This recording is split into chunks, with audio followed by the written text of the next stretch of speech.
Hello again. Welcome back to episode 4 of Mocked. I'm so excited to be doing this, and I'm so happy you're here. I just want to preface this video by saying I know I posted a promo video for what episode 4 was supposed to be, which was my first guest, which will be my sister. Due to technicality issues, microphone issues, editing issues, I can't get that video out this week. I'm so sorry. That will be next week's video, which stay tuned for. I'm so excited for you to see it. Once it's finalized, it's gonna be great. So now that that's out of the way, I just want to really start off this video by saying this is not going to be the easiest video for me. Today we're talking about outgrowing the old and welcoming the new. And that includes places, preferences, people, and it's gonna be a little hard for me to talk about. When I was writing down kind of my notes and what I wanted to say in this episode, I got a little emotional, I'm not gonna lie, and I imagine talking about it is going to be difficult. So bear with me. When I started this podcast, I knew I wanted to be 100% authentic and transparent, and that's what I'm here to do. So I'm super pumped to talk about outgrowing my old self. Growing up, it was hard. We talked a little bit about my teenage years in episode 3, I believe. And I don't know, like growing up, it wasn't that I was socially awkward. It wasn't that. It was just hard to keep consistent friendships in my life. I would bounce between friend groups like it was ping pong. And this was from the beginning, kindergarten all the way through high school. It was a new friend group almost every year, almost monthly. It was because I would make these friend groups with these people that right off the bat, like I would connect with well. And I would get super excited about it. And then it would kind of just end in drama. It would end in drama, and it just gets exhausting. One consistent thing was the fact that I was bouncing between friend groups. I mean, you're constantly trying to be liked and constantly trying to be accepted by people, and you kind of lose sight of who you are. You're kind of just putting on an act to get people to like you. You're becoming a version of yourself for other people because every friend group was different, right? Every friend group had different interests, different hobbies, different things they were doing in school. And I would just kind of play into what these people liked in order to be liked by them. I would enjoy their interests. I would enjoy their hobbies. I kind of lost sight of my individuality. You can literally see my bare socks and my slippers, but we're rocking with the comfy fit today. Anyways, but yeah, it gets exhausting bouncing between friend groups, and you become different versions of yourself that you don't recognize because you've lost your individuality. And it gets really, really tiring because this didn't just end, when I graduated high school. It carried on into my adult life. So with these different versions of myself that I was experiencing throughout my life, there were versions that I was not so proud of once I recovered. I talked a little bit about how this inconsistency of going in between friend groups carried on into my adult life. It became a little more serious as I grew older. It was no longer just bouncing between friend groups. It was indulging in reckless activity within these friend groups and impulsive sexual behavior within these friend groups, and it just consistently became more erratic. My behavior did, at least, and eventually I hit a point of mania. I've been in and out of mania for the past 2 to 3 years. Like I said, I'm here to be authentic and transparent, and it's been a while of me consistently being inconsistent with my meds up until obviously present day. So it's looked very different within the span of 3 years. I remember when I was 19, things just got bad. I, was starting to really dip into mania, and that looked like really reckless behavior. I was consistently bouncing between friend groups. I was dipping into impulsivity, and I was consistently within chaos. And I'm going to focus on this past year for a second. For those of you who don't know, this past year was incredibly difficult. I was engulfed in the worst mania episode of my life. I had become a version of myself that I did not know. I had lost my entire individuality. I was seeing this boy at the time. It was a very, very, very, very toxic relationship from the jump. It didn't even start out good. It didn't. But our relationship was built off of toxicity. I was calling in and out of work. It was just really bad. I was dipping into substance abuse. Like, it was not good. And the types of people I was surrounding myself with were not, okay, this is where it gets hard. Like, I don't like talking about, like, it's just uncomfortable to talk about. I'm stumbling over my words because the hard stuff is hard to talk about. And I was surrounding myself with people who were enabling me. There it is.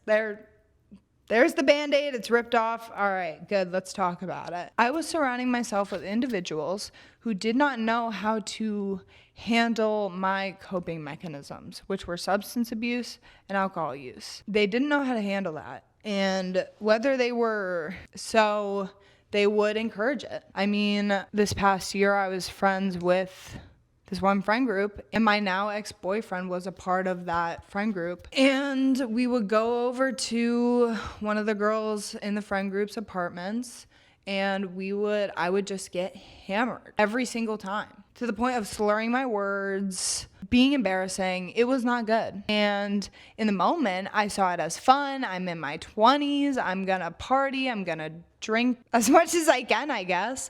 It was not good. And these people enabled it by inviting me to do so, inviting me over, inviting me to go out. And do I begrudge them for that?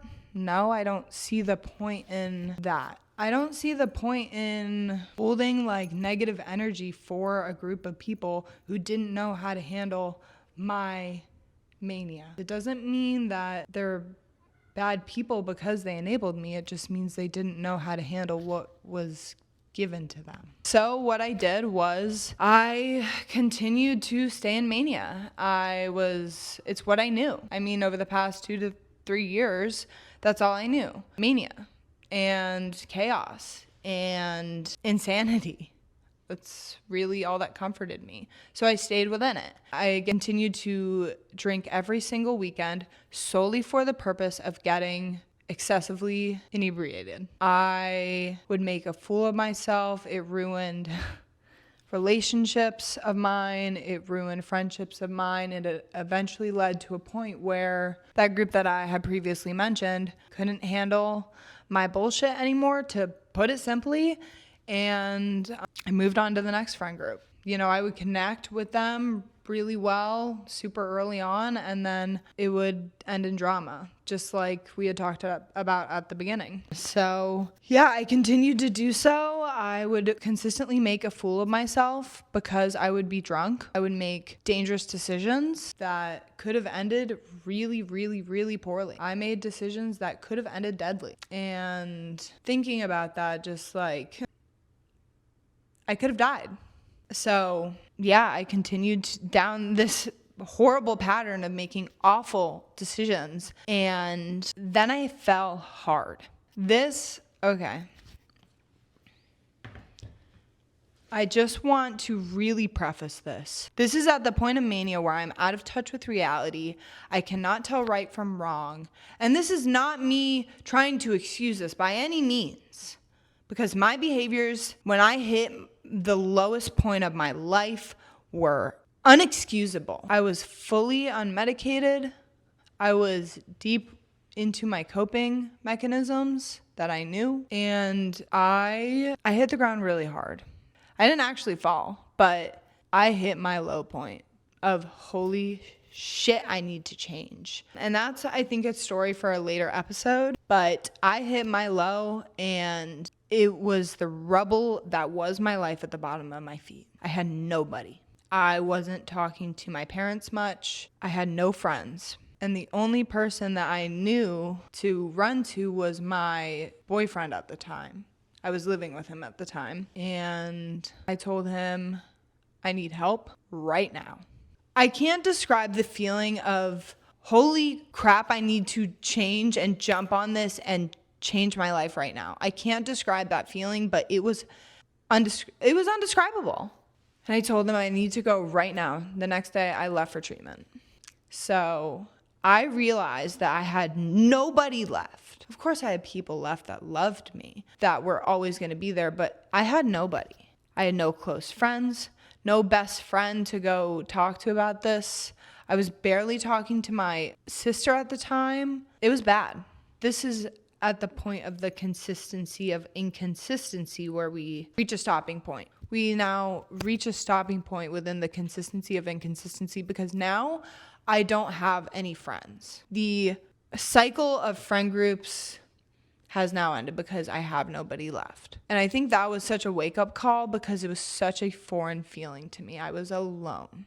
I hated it. I wanted out. So I went away to treatment. While I was in treatment, we learned a ton about coping skills and how to just live with a mental illness.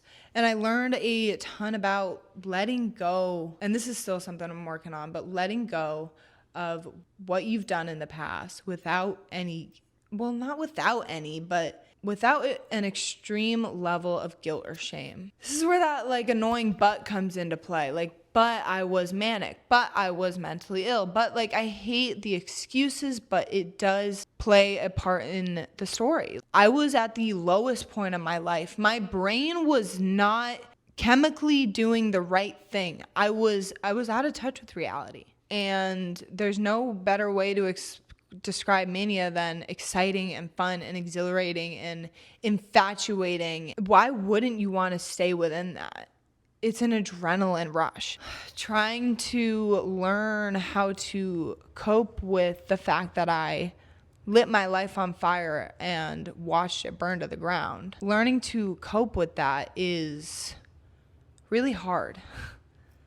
It's really hard, especially when you do hit those low points of your recovery, which we will talk about at a later time. But, you know, you do hit lows within your recovery, and it's like all that guilt and that shame comes back. And it's about learning to give yourself just an ounce of grace. That's something I've really struggled with, giving myself the grace to forgive myself for what I have done to these people. It was not fun. And it's about learning to forgive myself because I was in such a bad place. And I still struggle with that. But what else can you do but grow and learn and be patient? I also struggled with the fact that I had so many unanswered questions about a lot of the things that I had gone through, especially with my ex-boyfriend. Just a lot of questions of like, why this, why that, why everything. There's this aspect of dealing with like the emotional side of it, and then there's like the logical side of asking those technical questions of like, why did I act this way? Why did you treat me like this? Why did I do that? It's really hard to deal with all the unanswered stuff that there is no answer to. And that I think is really important to kind of flow through and let the questions be unanswered because there is no answer. And it's about learning to accept that and move on with your life. I mean, right now I'm doing that currently. I went to treatment, got the help I needed, and I moved to Florida right after that. If there's one thing I know for sure, and I will revisit this at the end because it is that important to me. But if there's one thing I know for sure, you cannot heal in an environment that has hurt you so badly. And that goes to subpoints of you cannot heal around people that have hurt you that badly. That's why I left.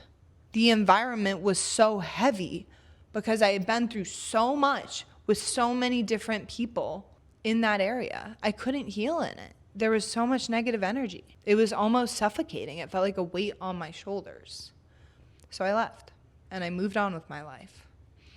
And it's just really interesting because I've done so much. So much has happened. I moved to Florida. I got a job in a occupation that I've never been a part of before. I have an amazing boyfriend who treats me the best I've ever been treated, with unconditional love.